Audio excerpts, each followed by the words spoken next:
a slight bit. There we go. So 1 Corinthians 11, verse 29 says, "He who eats and drinks in an unworthy manner eats and drinks judgment to himself, not discerning the Lord's body." What does unworthy mean? Okay? So disrespect is a form of unworthiness? Not deserving? Okay?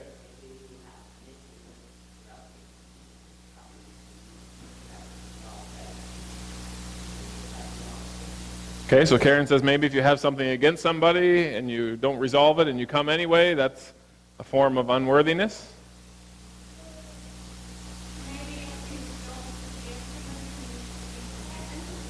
Okay. So let's not think about religion. Let's not think about communion. Let's just keep it simple. What does unworthy mean? If someone tells you that you're not worthy, what do you think that means? You're worth less. Okay? Anyone else? Not valued. You don't count. So then what do you think Paul meant when he wrote to the church and said, don't eat or drink in an unworthy manner? What could make you unworthy to eat and drink today?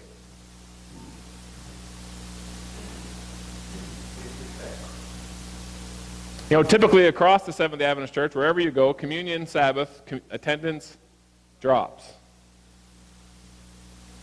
As a pastor, when you actually have the courage to go and ask people who habitually, there are some people you can count it like clockwork. They'll come to every other service, communion, they disappear. And when you ask them why, often the reason is, I don't feel worthy. I don't feel worthy.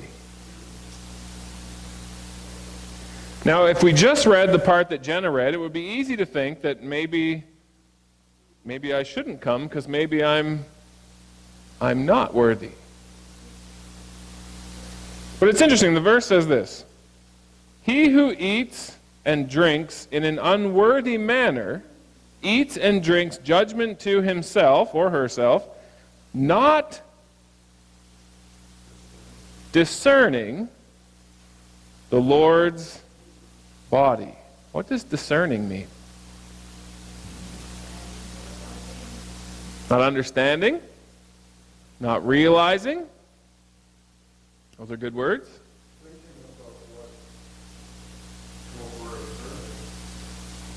Now, I've said to you many times, and I'll keep saying it to you, if you want to understand something in the Bible, you need to read it in the context.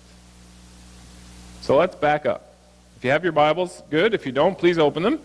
1 Corinthians 11, we're going to back up quite a ways.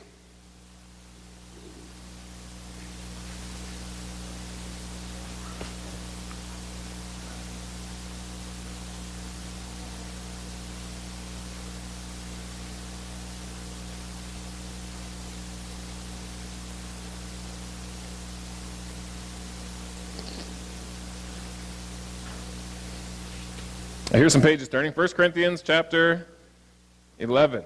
Paul has some tough things to say. We're going to start in verse 17.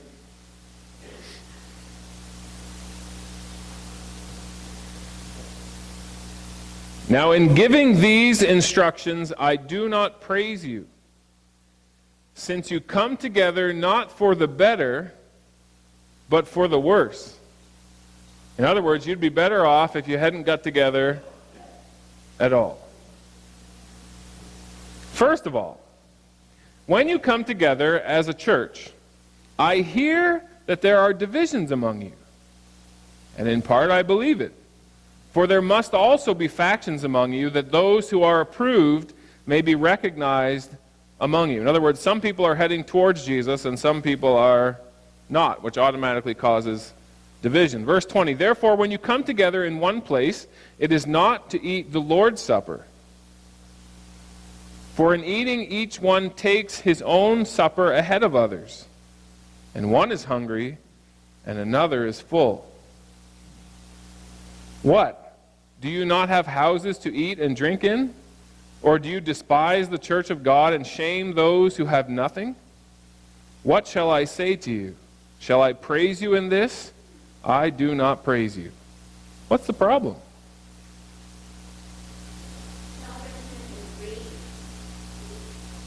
Particularly by who?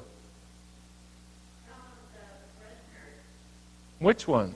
Which kind? From?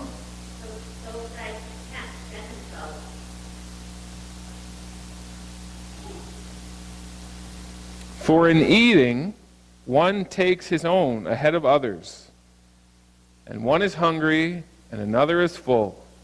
What? Do you not have houses to eat and drink in, or do you despise the church of God and shame those who have nothing? So the rich get richer, and the poor get poorer.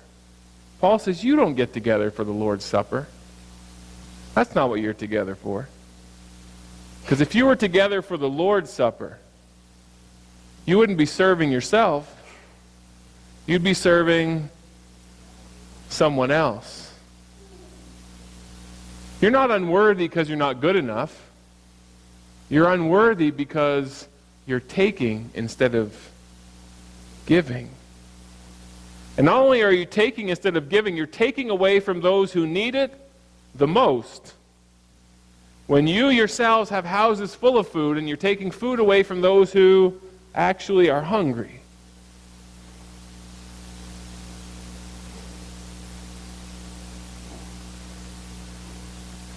You know, it makes a difference when you read the story in the context. It really does. Because I remember as a kid growing up thinking, I need to be worthy. But that's not what the story's about. The story's not about being good enough. It's about making room for others. Do you remember the story Jesus told the guy who owed a bunch of money? Remember that story? He was in huge debt to the king. In today's dollars, it was millions and millions. It was an amount that he would never, ever, ever, ever be able to repay. And the king had sent out a servant and called him in to call his debt to account. And the man began to plead his case, and then in pleading his case, he promised that he would pay everything, which was ridiculous. He was never going to happen. And it says the king had pity on him. He says, you know what? Just go home. You don't owe me anything. It's over. You're free. You're free. What did that man do?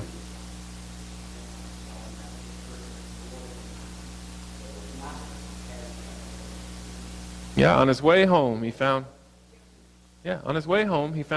met a guy who owed him $10 in our money. $10. $10. It says he grabbed him by the throat and demanded payment, or he was going to send him to debtor's prison.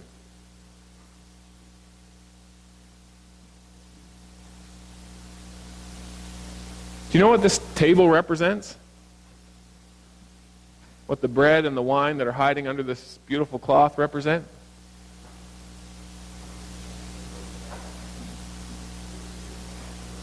Every wrong thing you've ever done, every wrong thought you've ever thought, every bad motive you've ever had, all of the garbage that's in you and is still coming out of you. You know, I visited with somebody this week, and he told me when he was growing up, him and his mother had a horrible relationship, and basically came to the point where everything that went on between them was just anger and vitriol. And for the last many years, he's been over that, he thought. Past it. And then he went to see his mother again. Guess what happened? More anger, more garbage, more vitriol came spilling out. Have you ever tried to wring a towel dry? Right, you got a wet cloth and you wring it out, right? And you squeeze it as hard as you can until it stops dripping, right? But if you let go of the towel and you do it again, what happens? More comes out. And then you let go and you do it again and more comes out. The truth is, the garbage that's in us on this side of heaven will never stop coming out. And Jesus says, paid in full.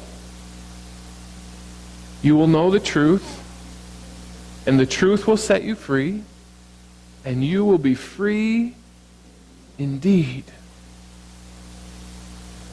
And these people came to the Lord's Supper, and they ran to the table, and they grabbed the bread, and they grabbed the wine, and said, yes, I'm free, but they didn't make any room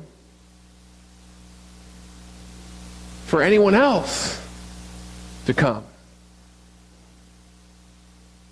Paul says that's taking of the Lord's table in an unworthy manner. You have not discerned the Lord's body. What was the greatest accusation made against Jesus? Repeatedly.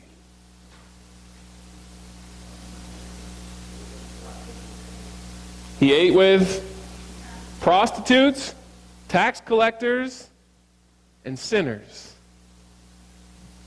He gave himself to those who were, quote unquote, nothing.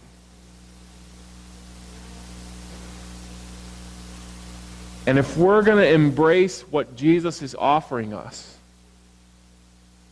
while not making room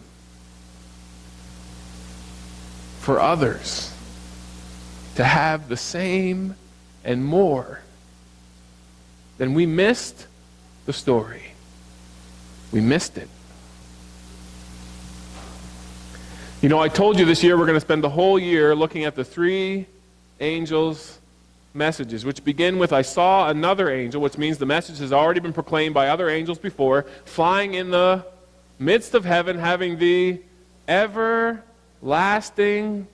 gospel to proclaim to those who dwell on the earth, to every nation, to every kindred, to every language, to every people. And when you go back through the Old Testament story, there's all kinds of times when people come into the Israelite story, the good people, who don't belong. God tries to make room, and Israel tries to push them out. Ruth, the Moabite, Rahab, the prostitute from Jericho. And on goes the list. My table is big enough. There's always room for one more. The only thing that makes a Christian unworthy is when a Christian thinks they're more worthy than the person beside them, behind them, in front of them, beneath them. It's a lie. If it weren't for Jesus, you wouldn't be where you are. And it's your privilege. It's your privilege to invite someone else to the realization that they are free indeed. We're going to separate for foot washing. If you're a visitor and you haven't been here before, this is probably one of the weirdest things Adventists do. Although Jesus did it for his disciples, he modeled the model of serving. So if you want to do it in family style, that's downstairs in the big fellowship room. The ladies are down the hall here to the left, and the gentlemen are downstairs in the room to the first room to the right. And we'll meet you back here. If you don't want to come, if that's, you can observe, you can participate, or you can stay here, and there's a story for the children. And we'll meet back here shortly.